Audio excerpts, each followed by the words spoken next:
하나님이 오늘 우리에게 주신 말씀은 마태복음 7장 1절에서 6절까지 말씀입니다. 한 절씩 읽겠습니다. 비판을 받지 아니하라거든 비판하지 말라. 너희가 비판하는 그 비판으로 너희가 비판을 받을 것이요 너희가 헤아리는 그 헤아림으로 너희가 헤아림을 받을 것이니라. 어찌하여 형제의 눈 속에 있는 티를 보고 내 눈 속에 있는 들보는 깨닫지 못하느냐.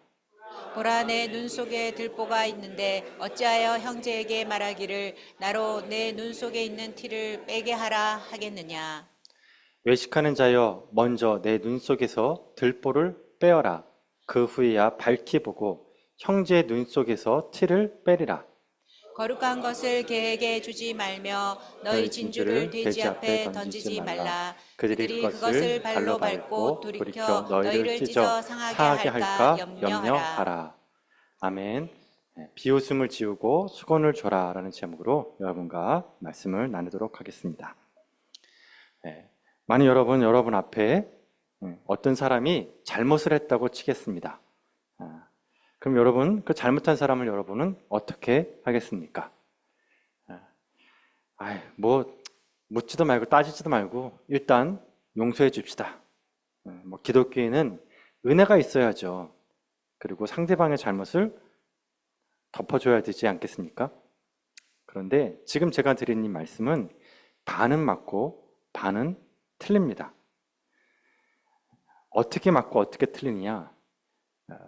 묻지도 말고 따지지도 말고 일단 덮어주자는 말은 반은 맞고 반은 틀리다. 왜냐? 예수님이 오늘 비판하지 말라고 하셨죠. 비판하지 말라. 이 비판이라는 이 단어, 이거를 우리가 어떻게 해석하느냐에 따라서 본문이 완전히 달라집니다. 비판. 이 단어가 어떤 단어냐면 법정 용어입니다.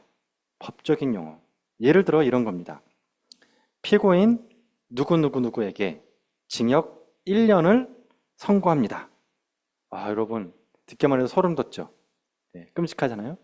재판관이 피고인한테 징역을 선고하는 겁니다. 어때요? 죄를 정하는 거죠. 그래서 이거를 줄여서 정죄라고 부르는 거예요. 죄를 정한다. 정죄.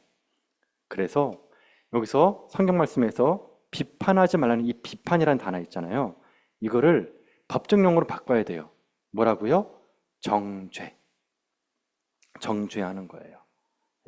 결론을 짓는 거예요. 너는 이것을 잘못했으니 법에 따라 너는 이런 형벌을 받아야 된다라고 죄를 딱 정하는 거예요. 형벌을 정하는 거예요. 그걸 정죄라고 불러요. 그러니까 예수님이 말씀하신 것은 비판하지 말라를 뭐로 바꿔야 된다고 여러분? 정죄하지 말라. 이렇게 이해하셔야 돼요. 이거를 여러분 이렇게 이해하지 않으면 이 본 말씀이 어떻게 되냐면 묻지도 말고 따지지도 말라 이렇게 해석이 되어요. 그러니까 아무한테나 누가 잘못을 해도 시시비비를 가리지 말아라 이렇게 받아들일 수 있어요. 그러니까 기독교는 무조건 덮어줘야 된다. 냄새나고 잘못해도 무조건 덮어줘야 된다. 이렇게 해석이 돼요. 이거는 잘못된 해석이에요. 다시 한번요. 비판하지 말라를 어떻게 해야 된다고요? 정죄하지 말아라. 결론 짓지 말라는 뜻이에요. 자, 이 말씀이 예를 한번 들어볼게요. 예를 한번. 이게 우리가 지금 아침마다 묵상하고 있는 사무엘상 말씀입니다. 다윗이 동굴 속에 숨었을 때 사울이 그 동굴에 들어가지 않아. 그리고 대변을 넣지 않습니까? 이때 사울의 부하들이, 다윗의 부하들이 얘기하잖아요. 가서 죽이라고. 하나님 기회를 주신 거라고. 죽이라고. 그래가지고 다윗이 죽이려고 하다가 마음이 찔림을 받고 어떻게 해요? 사울의 옷. 그러니까 사울이 옷을 입고 있었을 거예요. 왕의 옷. 근데 대변 봐야 되니까 그걸 벗고 있었을 거예요. 그래서 그 벗은 옷에 가가지고 몰래 칼로 그 사울의 옷을 자릅니다. 그리고 사울이 대변을 다 넣고 이제 밖에 나가죠. 그러자 다윗이 따라 나갑니다. 그리고 그 옷을 흔들면서 말합니다. 여기서 비판하지 말라는 말씀이 나와요. 비판하지 말라는 게 어떤 의미인지가 아주 구체적으로 나옵니다. 그러니까 한번 찾아볼게요. 사무엘상 24장입니다.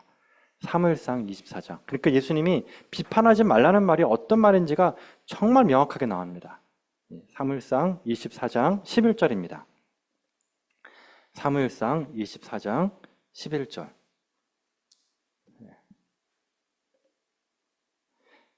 같이 한번 읽어보겠습니다. 이게 이제 다윗이 그 옷자락을 흔들면서 얘기하는 거예요. 11절 같이 읽겠습니다. 시작. 내 아버지여 보소서, 내 손에 있는 왕의 옷자락을 보소서.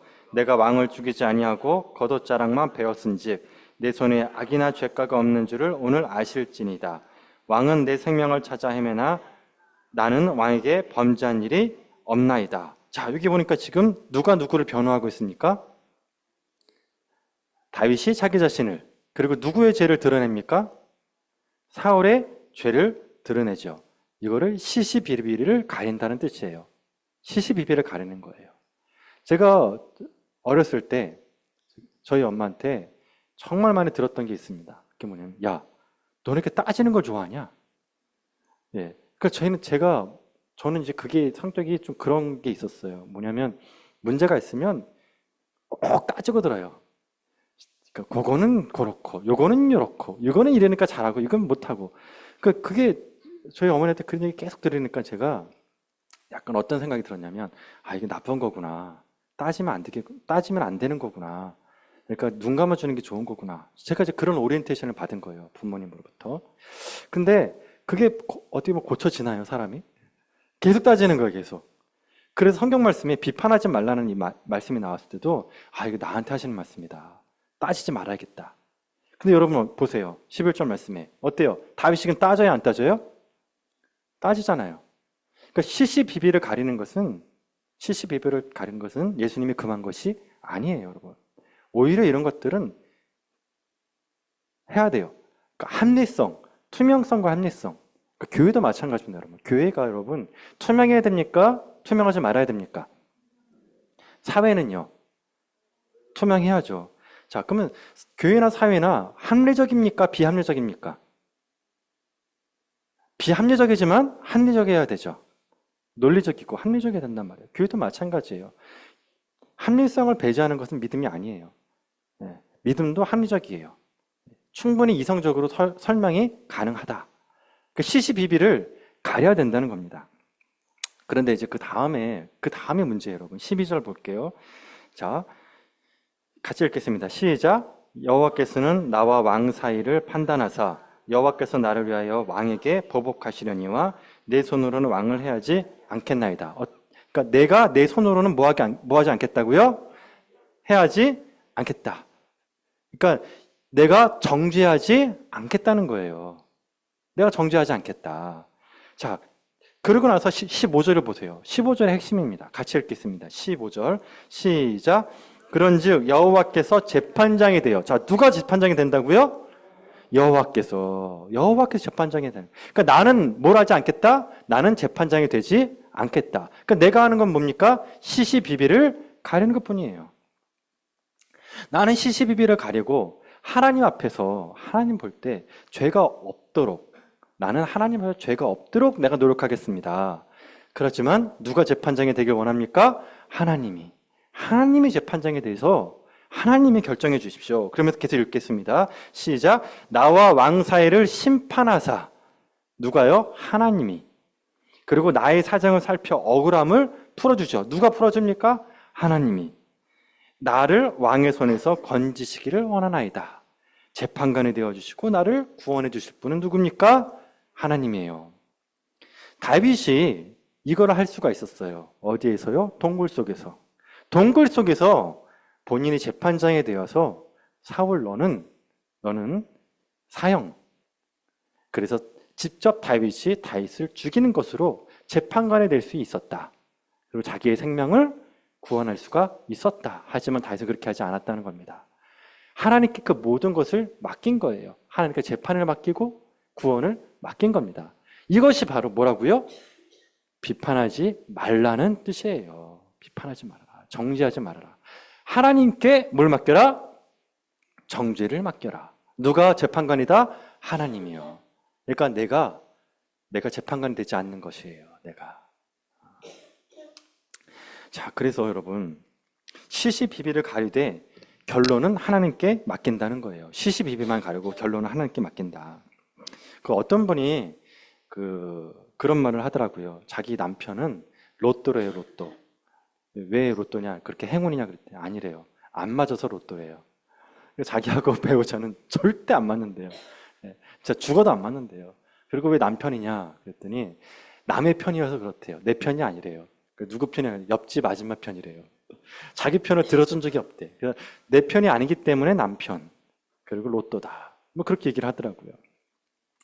그래서 여러분, 이 부부 관계에 있어서 재판관이 되는 경우가 아주 많습니다. 뭐냐면 상대방을 딱 단정 짓는 거예요. 정죄하는 거예요. 뭐냐면 저 사람은 안 돼. 이 인간은 안 돼. 이 인간은 절대 안 돼. 못 고쳐, 못 고쳐. 죽어도 못 고쳐. 정죄하는 거예요. 안 변한다. 죽을 때까지 안 변한다. 내가 뭐가 되는 거예요? 재판관이 되는 거예요. 그걸 하지 말라는 거예요. 그래서 여러분, 예수님께서 비판하지 말라는 거는 뭐냐면 결론을 열어놓으라는 거예요. 결론을. 사람은 여러분 안 변해요. 저는 그걸 알아요. 정말 제가 교회 다니면서 얼마나 많은 사랑을 받겠습니까? 근데 정말 안 바뀌더라고요, 여러분. 직분을 갖는다고 해서 바뀌는 게 아니더라고요. 직분을 받아 똑같아요. 변한 게 하나도 없어요. 저도 제 마음속에 어떤 마음이 드냐면 회의감이 드는 거예요. 와, 이렇게 예배를 많이 드리고 신앙생활을 오래 하고 같이 이렇게 은혜를 받아도 왜 사람이 안 바뀔까? 이것 때문에 제가 너무나 고통스러웠었어요. 그런데 이게 어떤 마음이에요, 여러분? 이게 비판하는 마음이에요. 결론을 짓는 거잖아요. 사람은 안 변한다. 근데 여러분, 맞지만 이거는 사실이지만 진리는 아니에요. 사람이 안 변하는 것은 사실이지만 진리는 아니다. 진리는 뭐냐면 바뀐다예요. 누구 안에서? 그리스도 예수 안에서. 그리스도 예수 안에 바뀐다니까요. 그걸 누가 할 수 있냐? 여러분 자신을 돌아보세요. 여러분 자신을 돌아보면 어때요? 바뀌어요, 안 바뀌어요? 바뀌잖아요. 근데 다른 사람을 보면 어때요? 안 바뀐단 말이에요. 이게 내로남불이죠. 나는 바뀌는데, 나는 은혜 받으면 바뀐다고 생각하는데 남들은 안 바뀌어. 우리는 다 그렇게 그런 착각 속에 살고 있어요. 그러니까 그 착각을 바꿔야 돼요. 어떻게 해요? 하나님이 나를 바꿔주신 것처럼 내 배우자와 다른 사람을 어떻게 한다? 바꿔줄 수 있다. 그것이 진리라는 겁니다. 그래서 결론을 이렇게 열어놓는 거예요. 다른 사람. 그 다음 두 번째 예수님 뭐라 그러냐? 비판하지 말라는 말과 함께 헤아리지 말라는 거죠. 헤아리지 말아라. 이 헤아림이라는 말이 무슨 말이냐면 여러분 1m, 2m, 3m는 미터라는 말이 있죠. 미터. 1m 몇 센치 이렇게 나오죠. 그 미터라는 말이 있고 그 다음에 그 피아노나 이렇게 악기 하시는 분들은 알 거예요. 그 메트롬이라고 그랬죠. 똑딱 똑딱 하는 거 있잖아요. 박자 되는 거. 그 메트롬이라고 그러잖아요. 메트롬. 그래서 미터, 메트롬. 요거에 어원이 있는데 그 어원이 바로 헤아림이에요. 헤아림. 그러니까 이 헤아린다는 건 뭐냐면요. 숫자를 정해가지고 템포를 정한다는 거예요. 템포를 정한다. 여러분은 자녀를 양육하다 보면 답답해 죽지 않습니까? 뭐냐면 와, 나는 저 때는 저러지 않았는데 왜 쟤는 왜 저럴까? 내 템포하고 너무 다른 거예요. 너무 다른 거예요. 템포가. 그러니까 내 마음에 괴로운 거예요. 그 예수님이 헤아리지 말라는 뜻이 바로 그거예요. 나의 템포가 있고 자녀의 템포가 있는 거예요. 자녀 인생의 템포가 있어요. 그런데 우리는 어때요? 다른 사람이 나처럼 되기를 원한다. 내 템포에 따라오기를 원한다. 그러니까 내 기준은 그러니까 이 헤아림이란 내 잣대라고 표현하는 게 좋은 표현이에요. 그러니까 내 잣대로 내 템포대로 상대방도 그렇게 되기를 바라는 것이 아니다. 상대방의 템포를 인정해 주라는 거예요. 그래서 여러분 비판하지 말아라, 헤아리지 말아라. 그러면 이제 이렇게 이제 결론 내릴 수 있습니다. 비판하지 말라는 무슨 뜻이라고 여러분? 정죄하지 말아라. 그 다음에 헤아리지 말라는 건요, 상대방의 템포를 인정해라. 상대방의 템포를 인정하라요. 예. 그래서 여러분 은혜라는 건 뭐냐면 결론을 열어주는 거예요. 어떻게 열어주느냐? 저 사람은 바뀔 수 있어. 저 사람은 바뀔 수 있어. 언제까지? 예수님이 오시는 그날까지. 죽기 전까지 숨 쉬는 그 순간, 숨이 딱 끊어지기 전까지는 바뀔 수 있는 여지를 두는 거예요. 그렇게 되기를 축원드립니다. 네, 정말 그렇게 되기를 바라요. 이 사람 안 바뀌어. 어제나 오늘이나 똥이래. 왜 이렇게 동일해? 당신이 하나님이야? 왜 이렇게 동일해? 그렇게 하는데 그게 여러분, 그런 동일함이 죽는 순간에 바뀔 수 있는 거예요.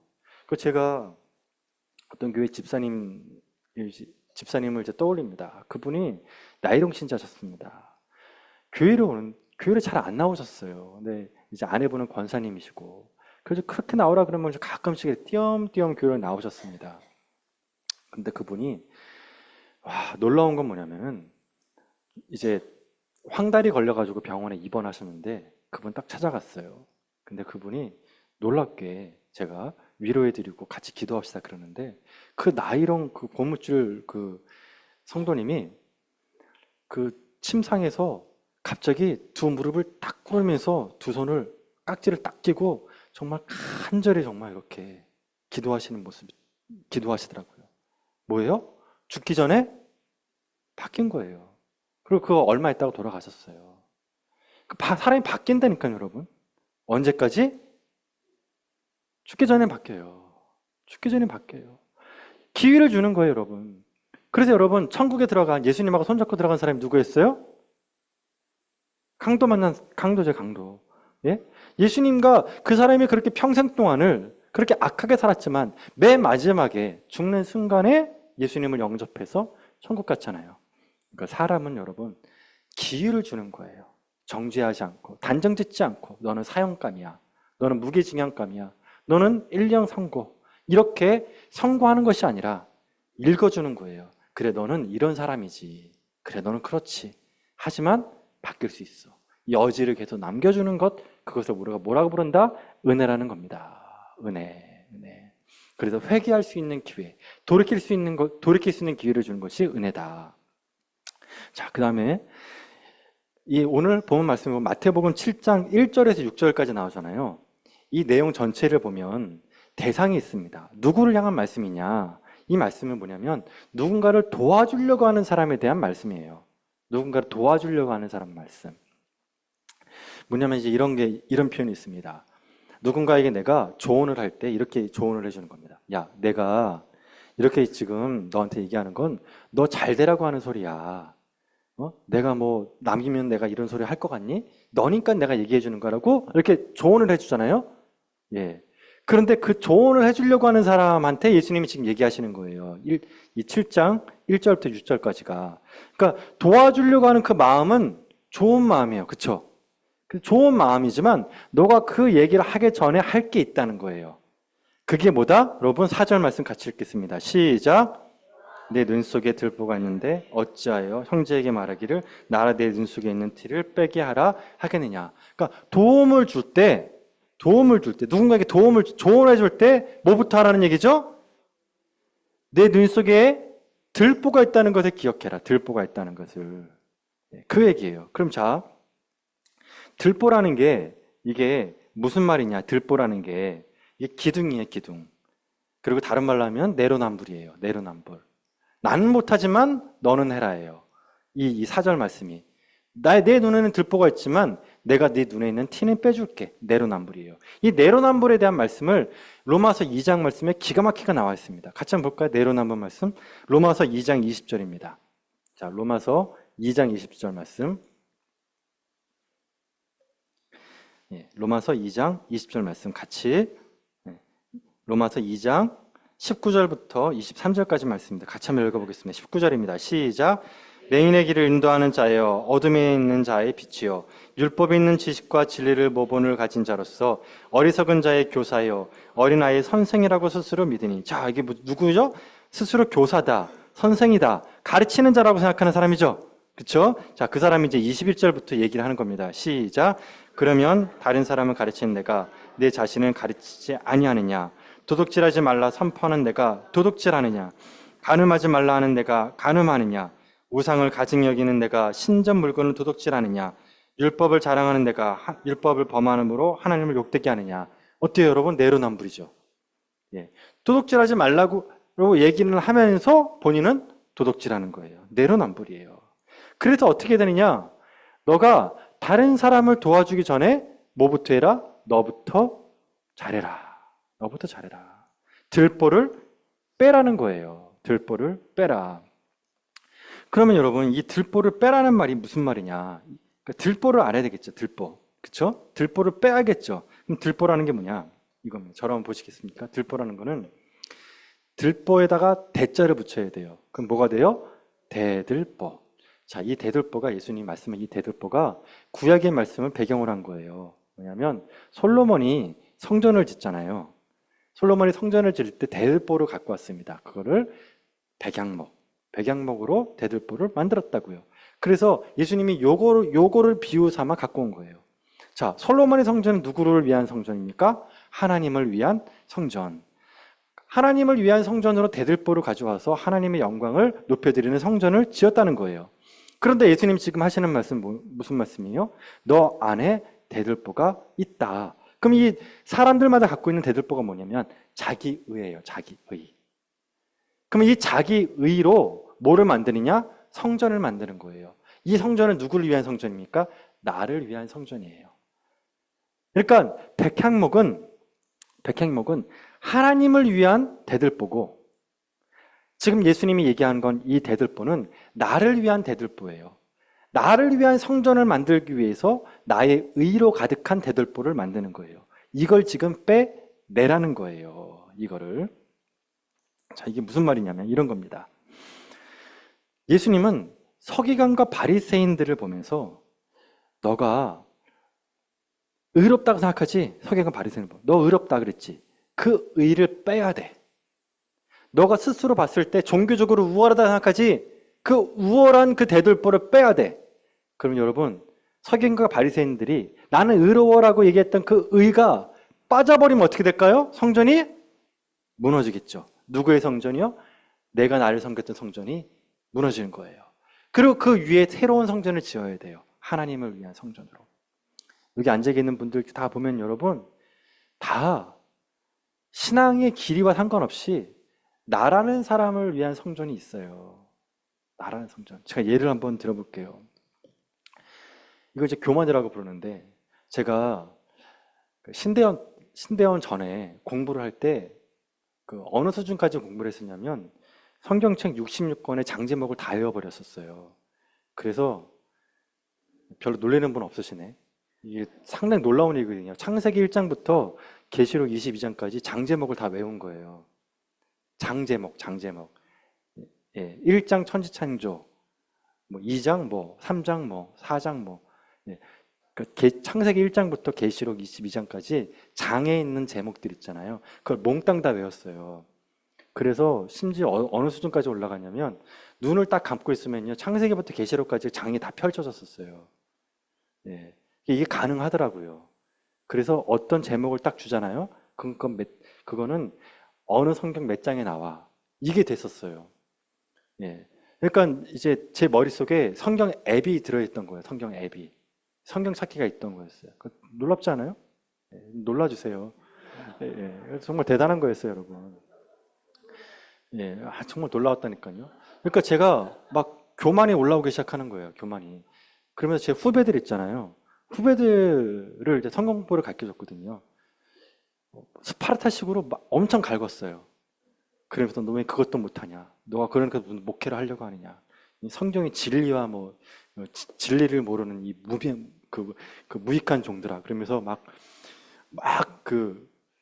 얘기를 했다고요. 어때요 지금? 제가 의가 있는 거예요. 그리고 사람들한테 존경받고 싶은 마음. 그리고 후배들이 저를 보면서 대단하다. 그러니까 이 말씀을 가지고 누굴 높이고 있습니까? 제가 나를 높이고 있잖아요. 그러니까 예수님이 이걸 너무너무 싫어하세요. 그래서 지금 다 까먹었어요. 주님이 그 대들보를 확 뽑아버렸어요. 너무 안타까워요. 잘 기억도 안 나요. 흐릿흐릿해요 이제. 그래서 또 그런 게 있어요, 여러분. 제가 제 얼굴을 견적을 보시면 제 동년배에 비해서 젊어 보이지 않습니까? 그렇죠. 그러니까 아니라면 어쩔 수 없지만 저는 그렇게 평가합니다. 저는 되게 젊다. 그런데 문제는 뭐냐면 그러니까 제 동년배 중에서 병들고 아픈 분들을 보면은 판단이 되는 거예요, 제 마음속에. 자기 관리 실패했구나. 저러니까 아프지. 저러니까 안 되지. 나도 모르게 그렇게 마음이 돼요. 뭐야 이거? 나 의예요, 내 의. 주님 너무너무 싫어한다니까요. 제가 저뿐만 아니라 제가 그런 비슷한 분도 봤어요. 원래 자기가 좋아하면요, 남들도 좋아해야 된다고 생각을 해요, 사람들이. 그 희한하죠? 어떤 집사님이 저한테 물어봤어요. 목사님, 탁구 칠 줄 알아요? 그래서 제가 탁구는 칠 줄 아는데 잘은 못 칩니다. 그랬더니 저를 이렇게 내려다보면서 아니, 그동안 뭐 하고 살았어요? 진짜 그러시는 거예요. 좀 깜짝 놀랐어요. 그동안 뭐 하고 살았냐요, 저보러. 아니, 탁구를 못 치는데 그렇게 얘기를 해야 되나 싶은 막 상처가 막 팍팍 오더라고요. 그러면 탁구를 쳐야 된다는 계속 막 그렇게 얘기를 하시는데, 그러니까 그분 입장에서는 탁구를 치는 게 진짜 인간이고 탁구를 안 치면 인간도 아닌 거예요, 그분들. 그 여러분도 아마 그런 것이 있을 겁니다. 그런 부분들이. 예, 인간이려면 이 정도는 해야지. 예를 들어서 연세 드신 분들 중에서 가난하신 분들 있잖아요. 그렇죠? 그럼 여러분 그분들 보면 딱 어떤 생각 들어요? 얘기하죠. 손주한테. 야, 너 공부 열심히 해. 안 그러면 저렇게 돼. 이러잖아요. 그러면서 어떻게 돼? 야, 할머니, 할아버지 봐봐. 우리는 젊었을 때부터 노년 준비를 했어. 그러니까 이렇게 너 용돈도 주고 잘하는 거야. 근데 저 사람 봐봐. 저렇게 되는 거야. 그러면서 어떻게 돼? 슬금 어깨가 올라가잖아요. 사람을 무시하잖아요. 깔보잖아요. 여러분 그거 큰일 납니다. 큰일 나. 하나님 앞에서 건강 자랑하면 건강 가요. 그냥 건강이. 한순간에 가요. 내가 자랑하는 게 있잖아요. 내가 그게 학력이든 돈이든 사회적 지위든 내가 자랑하면 하나님은 그걸 못 보세요. 그 자랑하는 걸. 그거 꺾어버리세요. 그래서 성경 말씀에 이런 말이 있어요, 여러분. 나는 오직 예수님만 자랑한다. 복음만 자랑하는 거예요. 의만 자랑하는, 예수님의 의만. 나는 죄인입니다. 하지만 주님은 오직 하나님만 의롭습니다. 이런 마음이에요. 그래서 여러분 들보를 빼라는 거, 대들보 빼라는 게 바로 이 뜻이에요, 여러분. 내가 나를 으쓱하게 만드는 거 있잖아요. 나를 으쓱하게 만드는 그 모든 대들보를 다 빼야 돼요. 안 그러면 다른 사람을 깔보는 거예요. 그 순간. 절대 깔보면 안 돼요, 여러분. 절대. 예. 그 대들보가 다 빼시기를 축원드립니다. 예, 다 빼야 돼요, 다. 그럼 여러분 대들보가 다 빠져버리면 어떻게 될까요? 다른 사람의 티를 빼줄 수가 있겠죠. 그쵸? 그래서 그 티를 빼줄 수 있다는 말이 어디 나오냐. 자, 6절 그 말씀을 보도록 하겠습니다. 거기 말씀 보니까 눈을 빼면, 내 눈에 있는 대들보를 빼면 이 6절 말씀에 보이는 게 있습니다. 자, 보이는 게 뭐가 보입니까? 찾아보세요. 뭐가 보이죠? 내 눈에 대들보를 빼면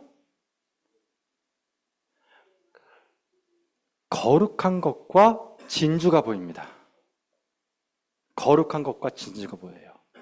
그러니까 내가 성경에서 진주라는 단어는 뭐냐면 진주는 복음이고 복음은 예수님이에요. 내가 내 눈에 있는 대들보가 빠지고 나를 으쓱하게 만드는 그 모든 의로움들이 다 빠져버리면 그때서나 진짜 예수님이 내 눈앞에 보이는 거예요. 진짜 진리가 내 눈앞에 보여요. 그래서 여러분 삶 속에서 정말 큰 시험을 당하거나 크게 한번 넘어진 분들이 신앙생활을 제대로 하잖아요. 그때 제대로 된 빛을 보는 거예요. 그래서 여러분 성경 말씀 이런 말이 있어요. 고난당하는 것은 내게 유익이라. 내가 이로써 주의 율례와 법도를 깨달아 알게 되었나이다. 그러니까 나의 의가 다 무너지고 나면 그때서나 보이는 것이 있어요. 이게 진짜 겸손해지니까, 내가 다 무너지니까 그제서야 보인다. 이제서야 내가 정말 진리가 무엇인지, 참된 삶이 무엇인지 내가 보이는구나. 그게 바로 거룩한 것과 진주라는 거예요. 그래서 여러분 정말 겸손한 자의 눈에만 대들보가 다 뽑아진 사람들의 눈에서만 예수님이 보이는 겁니다. 진리가 보이는 겁니다. 그때서야 빛이 보이는 겁니다. 여러분이 그렇게 대들보가 다 뽑힌 사람 되길 축원드립니다. 그럼 6절 말씀 이게 뭐냐? 결론입니다, 여러분. 이렇게 대들보가 다 뽑혔잖아요. 그 눈이 밝아졌잖아요. 그러면 이제 거룩한 것과 진주가 보인다고요. 아, 이게 진짜구나. 신앙생활이 진짜 이거구나. 그 신앙생활의 참맛이 보여요. 신앙생활에. 그러면 이제 이거를 예수님은 뭐라 그래요? 주라고 했습니까? 주지 말라고 했습니까? 주지 말아라. 그리고 거기에 또 재밌는 표현이 있습니다. 염려하라. 그쵸? 염려하라. 희한하죠. 맨 마지막에 보니까 염려하라. 앞에 거 우리 지난번까지만 해도 예수님이 뭐라 그러면 염려하지 말라 그랬죠. 그런데 여기에 보니까 6절 말씀에 뭐라고 나와요? 염려하라. 그래서 여러분 희한하게 예수님이 염려하라는 표현을 몇 번 안 썼는데 그 중에 하나가 바로 이 본문 말씀이에요. 염려하라. 그러면 무엇을 염려할까? 너의 대들보가 다 뽑혀서 너의 영적인 눈에 띄었을 때, 영적인 눈이 딱 띄었을 때 보이게 되는 그 보화, 그 진주, 그 복음을 아무한테나 주지 말아라. 아무한테나 주지 말라는 뜻이에요. 그 얘기는 이런 겁니다, 여러분. 여러분이 누군가 조언을 해주고 싶어요. 조언을.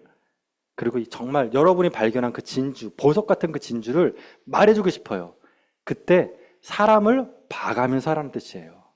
사람을 봐가면서. 상대방이 준비가 됐을 때 얘기해줘야 돼요.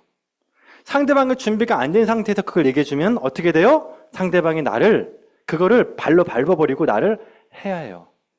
나를 굉장히 힘들게 만들어요. 그러니까 사람을 봐가면서 너가 발견한 진주를 줘라. 거룩한 것을 줘라. 이게 뒷부분을 가면 마태복음 말씀에 뭐가 나냐면 너가 전도를 하러 나갔을 때, 전도하러 갔을 때 그 마을이 너를 영접하면 거기서 평안을 비고 만약에 그 말이 들어오면 너를 거절한다. 그럼 어떻게 하라고 예수님이? 떠나라. 떠날 때 어떻게 해요? 발에 먼지까지 다 털어버리라. 그러니까 복음을 영접하면, 진리를 영접하면 적극적으로 얘기해야 돼. 그들이 적극적으로 너가 말하는 것을 거절하면 어떻게 돼요? 뒤도 돌아보지 말아라. 괜히 너가 그 얘기했다가 어떻게 된다? 너가 큰일 날 수 있다. 그걸 염두해라 그런 거예요. 그래서 여러분 이제 말씀을 마치도록 하겠습니다. 자, 비판하지 말라는 것은 시시비비를 가려라는 뜻입니까? 가리지 말라는 뜻입니까? 가려라. 시시비비는 가려야 돼요, 여러분. 명백하고 투명하게 가려야 됩니다. 하지만 뭐는 하지 말아야 됩니까? 정죄는 하지 말아라. 나의 템포가 있고 상대방의 템포가 있죠.